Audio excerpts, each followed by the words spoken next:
The storyline of the movie is set at the end of the 19th century. In a wealthy French family lives a beautiful woman named Eugenie. Her closest companion is her brother. He is also the only person who knows about a special ability Eugenie possesses. She has the power to talk to the dead, feel their pain, and communicate their thoughts with the living. When she interacts with them, she breathes heavily, trembles, and does things involuntarily.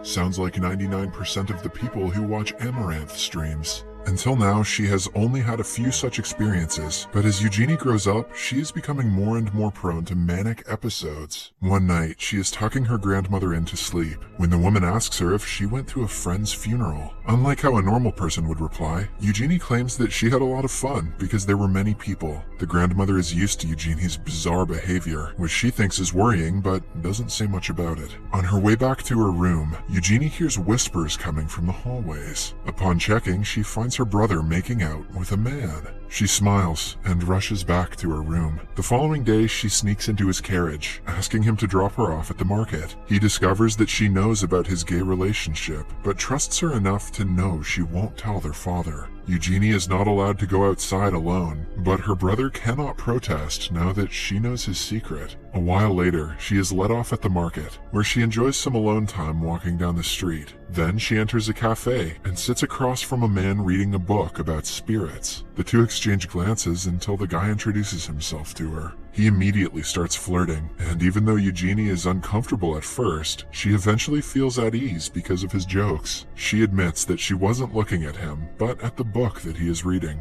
Before Eugenie leaves, the man lends her the book and asks her to return it when she is done reading. At night, Eugenie starts reading the book and is instantly intrigued by it. It has chapters about the spirit world, the purpose of their existence, and even about human-spirit interactions. This gives Eugenie a lot of information about herself and what she can do to help the spirits who want her assistance. While she is at it, her brother cuddles with her, and the two talk about their love lives. That's weird. In the following scene, the siblings and their family go on an outing with another wealthy family. The daughter of another family is single, so the adults want her to take an interest in Eugenie's brother. Although he is not interested in her, he pretends to like her in order to not seem suspicious. Eugenie sees her brother struggling and interrupts the two. This causes the girl to leave them alone, but earns her disapproval from their father. He has always been less interested in Eugenie because she doesn't fit the description of the rich, snobby girl whose only hobby is extravagance. She is kind and sympathetic to the weak, which her father thinks is a quality of the poor.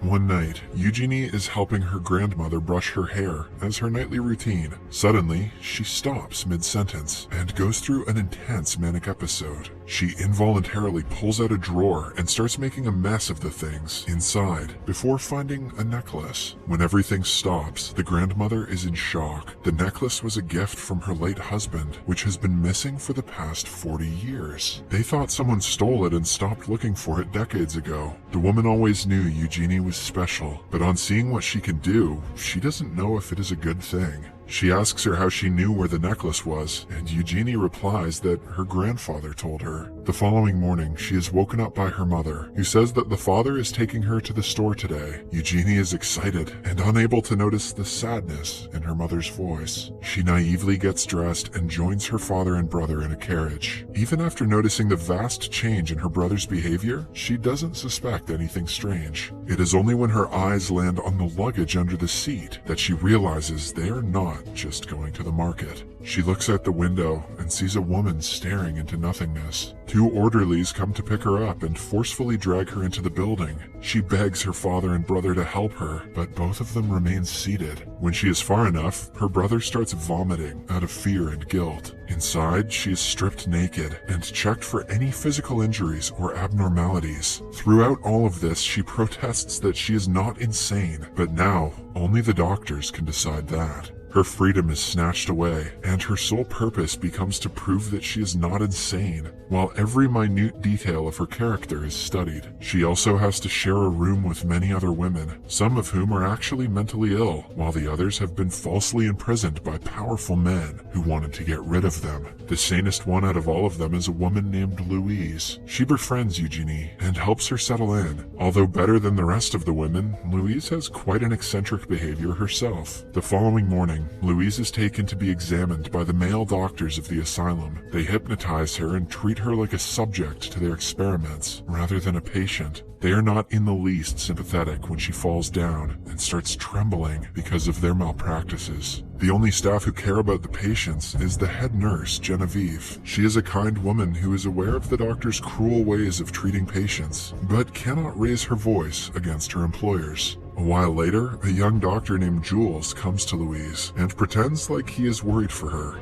In reality, he is a pervert who lusts for his patients and takes advantage of their situations. He has promised Louise that he will marry her someday. Hence, she lets him pleasure himself in front of her. As days pass, Eugenie starts getting more intense episodes. She hides them well and doesn't let anyone know about her power, scared of being experimented on. But one afternoon, she tells Nurse Genevieve in a moment of weakness. She reveals that she talked to Genevieve's late sister and proves it by saying things that only Genevieve would know. The nurse is shocked, but she still doesn't want to believe her. The following day is the day of her final evaluation. The doctor asks her several questions and makes her admit that she has been seeing spirits again. When he says that she has to be kept in the asylum for longer, Eugenie loses patience and starts yelling at him. She makes a huge mistake by doing so because the doctor declares that she has hysteria. In the asylum, anyone with hysteria has to go through hydrotherapy. It is a process where patients are laid in a box full of ice for hours until their body goes numb and they do not feel pain anymore. Many women have died because of this practice, but the doctors believe it is the best way to make women less loud. Eugenie protests and refuses to oblige, but the orderlies throw her into the box and restrain her inside. She shivers and begs for several minutes before giving up and accepting her fate as it is. In the evening, Genevieve is on her way back home when she feels someone's presence behind her. It turns out to be Eugenie's brother, who is worried about her and wants to know how she is doing. Genevieve decides to stay true to her position as a nurse and maintains her patient's confidentiality. Before leaving, he hands her the book about spirits that Eugenie was reading prior to being sent to the asylum. Genevieve is supposed to give the book to Eugenie. However, she cannot help but read it herself first. She completes the entire thing in one night and is disturbed by its content. Although Genevieve is a true believer in science, the book makes her register that Eugenie could be telling the truth. Meanwhile, in the asylum, Eugenie is finally let free. She cuddles with Louise to remain warm for the rest of the night, but she hardly gets any sleep. The next day, she is approached by Genevieve, who wants to communicate with her late sister. She offers Eugenie the book and a chance to meet her brother if she agrees to help her. Eugenie says a meeting with her brother is not enough. She wants complete freedom from this place. It is next to impossible, but Genevieve promises to do what she can. In the following scene, the two are alone together in a room. Eugenie is trying to form a connection with Genevieve's sister, but is unsuccessful. As Genevieve starts questioning her powers, something takes over Eugenie. She starts trembling and says that something bad has happened to Genevieve's father. Not wanting to take the risk, the nurse runs to her home and finds a bloodied napkin on the dining table. Fortunately, she reaches just in time to rescue her father, who is about to fall unconscious. Then, another month passes in the asylum in the same fashion. Eugenie freezes in an ice bath every day, gets her ovaries checked frequently, and watches the girls being assaulted by the doctors. One afternoon, she notices that the doctors have made a patient frantic because of a medicine overdose. They show no remorse for being the cause of her misery, and instead joke about her situation. Eugenie is enraged by their nonchalance. She calls them out for using women to fulfill their sexual desires and their absurd medical theories. When she doesn't stop cursing at them, she is sent into isolation under a different nurse named Jean. She is sadistic and treats the patients like toys, much like the male doctors. Eugenie is kept in a tiny room with only one window that remains closed most of the day. Inside the room, she hears the voices of many spirits who have died there. It is terrifying to her, and she begs and cries to be put somewhere else, but Jean doesn't care. As days pass, Eugenie gets more and more scared. Jean only gives her a minute of sunlight and closes the window for most of the day. She eats leftover food and loses sleep because of all the noises. As a result, her health deteriorates rapidly. One afternoon, Jean enters the room and mocks her. Eugenie keeps quiet as the nurse eats delicious food in front of her. Then, suddenly, she gets a vision of Jean's late mother and finds out she also died in the same room after Jean falsely admitted her to the asylum. The nurse remains unfazed by the information and doesn't regret killing her own mother. But then, Eugenie brings up the topic of her child's death. It is revealed that Jean's mother murdered her child, which is why she killed her. Jean breaks down into tears for a few seconds before strangling Eugenie. She orders her to keep her child's name out of her mouth before walking away, leaving Eugenie shaken.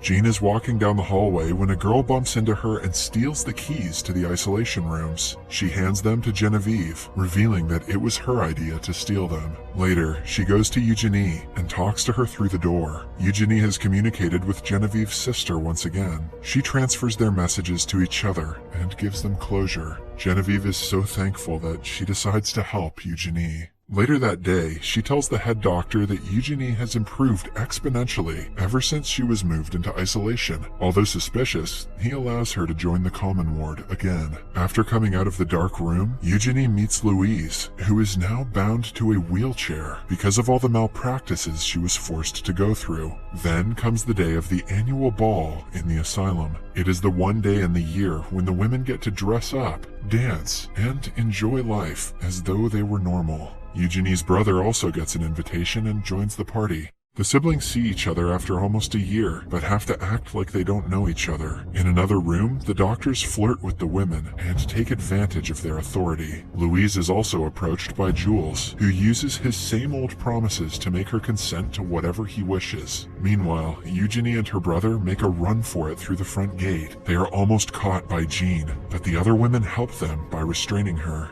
The women go wild after that and start hitting the doctors. Jules is strangled to the ground and is finally taught a lesson by Louise. Outside, Genevieve refuses to come with Eugenie, wanting to remain with the other women who need her. The scene cuts to a few months later. Eugenie lives on the coast of France, far from everything she has ever known. She is happy and satisfied for the first time in her life. Then there is Genevieve, who has herself been admitted to the asylum. She is at peace with herself and her situation, especially knowing that her late sister is in a better place. Subscribe for more videos like this, turn on notifications, and leave a like to help the channel out. Thank you for watching.